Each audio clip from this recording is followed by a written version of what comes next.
بہت ہی خوش قسمت ہے وہ لوگ جو رمضان کا انتظار کرتے تھے اس نیت کے ساتھ کہ جب رمضان کا مہینہ آئے گا تو ہم اللہ رب العزت سے اپنے تمام گناہوں کی معافی مانگیں گے، اپنی عبادات میں موجود سستیوں اور غفلتوں کو دور کریں گے۔ اور ایسے لوگ جب رمضان کے مہینے میں انٹر ہوئے تو انہوں نے کوشش جاری کی، پہلے روزے سے لے کر اب تک وہ مسلسل یہ کوشش کر رہے ہیں کہ اللہ رب العزت کو منا سکیں، اپنے گناہوں کی مغفرت کروا سکیں۔ کبھی اللہ کے سامنے روتے ہیں، کبھی اللہ کو یاد کرتے ہیں، کبھی اللہ کے سامنے کھڑے ہوتے ہیں، کبھی اللہ کی کتاب پڑھتے ہیں، کبھی اللہ کی باتوں کو پڑھتے پڑھتے روتے ہیں، کبھی اللہ کی باتوں کو پڑھتے پڑھتے ہنستے ہیں، کبھی ڈرتے ہیں، کبھی امید پیدا ہوتی ہے۔ کتنے خوش قسمت ہے جو لوگ ان کیفیتوں سے گزر رہے ہیں، جو اپنی زندگی کو ضائع نہیں ہونے دے رہے، جو اپنے دلوں کو اللہ کے یقین سے منور کرنے کی کوششیں کر رہے ہیں۔ سلام ہے ایسے لوگوں کو یار،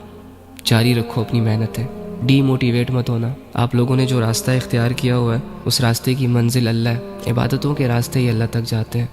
تو لگے رہو ان عبادتوں میں۔ جبکہ کتنے خوش قسمت ہے وہ گنہگار جن کے دل رمضان میں نرم ہو چکے ہیں، جنہوں نے یہ فیصلے کر لیے ہیں کہ انشاءاللہ اس رمضان بھی اور رمضان کے بعد بھی اپنے ان تمام گناہوں سے دور ہو جائیں گے جو ہم کرتے رہتے تھے، جنہوں نے یہ فیصلے کر لیے اس رمضان میں کہ ہم اب اللہ رب العزت کی کوئی بغاوت نہیں کریں گے، ان حدودوں کا خیال رکھیں گے جو اللہ رب العزت نے قائم کی ہوئی ہیں۔ کتنے خوش نصیب ہیں وہ گنہگار جو راتوں کو اٹھ اٹھ کر اپنے گناہوں کو سامنے رکھ کر اللہ کے سامنے روتے ہیں۔ کتنے خوش نصیب ہے وہ غافل لوگ جنہیں سال بھر اللہ کی یاد نہیں آتی، لیکن اس مہینے انہیں اللہ رب العزت کی یاد نے ایسے گھیرا ہوا ہے کہ اب انہیں دنیا نہیں یاد آ رہی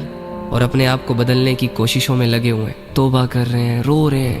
اللہ کو منا رہے ہیں، اللہ کو پکار رہے ہیں۔ اپنی طاقت کے مطابق ہر بندے کی سٹرگل جاری ہے، اور واللہ یہی وہ لوگ ہیں جن کے لیے ہدایت کے دروازے کھلنے والے ہیں۔ اللہ رب العزت نے کہہ دیا والذین جاہدوا فینا لنہدینہم سبلنا، کہ جو انسان بھی میرے لیے مجاہدہ کرے گا، مجھے پانے کی خاطر سٹرگل کرے گا، میرے حکموں کو پورا کرنے میں اپنی جان لگا دے گا، اگر مجھ سے دور تھا تو اب وہ میرے قریب آنے کے لیے سٹرگل کرے گا، تو میں ایسے لوگوں کے لیے ہدایت کے دروازے کھول دوں گا۔ اللہ نے تو فیصلہ کر دیا، تو جو لوگ بھی سٹرگل کر رہے ہیں وہ یہ نہ سمجھے کہ اللہ رب العزت کی طرف سے ہمیں لے کر اچھے فیصلے نہیں ہونے والے، آلریڈی ہو چکے ہیں۔ آپ سٹرگل نہیں کر رہے تھے، اب آپ سٹرگل کر رہے ہیں تو انشاءاللہ کچھ ہی دنوں میں